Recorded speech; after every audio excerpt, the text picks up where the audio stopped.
جمهور الزمالك جمهور لو معايا فلوس هجيب لعيبه واكسر الدنيا واكل الاخضر واليابس. اول لما جات له فلوس جاب ابراهيم انضاي وسامسون كولونا وجاب الكفالي ومصدق. لو في عداله في الدوري هكسب الدوري كل سنه، وهو اكتر فريق بيتجامل، بدليل هو مش عارف ياخد افريقيا بقاله 23 سنه. وبيراميدز اشتغل على نفسه وخد بطوله افريقيا، وهو بعت له برقيه تهنئه واعترف بيها، قال لك البطوله النزيهه عشان ما فيهاش مجاملات.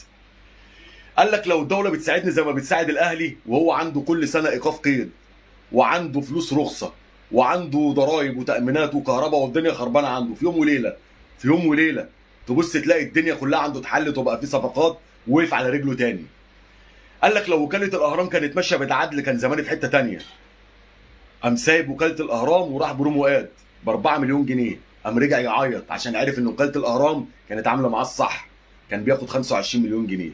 انا بقى بقول لك لو اشتغلت على نفسك او كنت اشتغلت على نفسك من زمان كان زمانك في حته تانيه، على الاقل خالص كان زمانك جنب النادي الاهلي، جنب الكبار.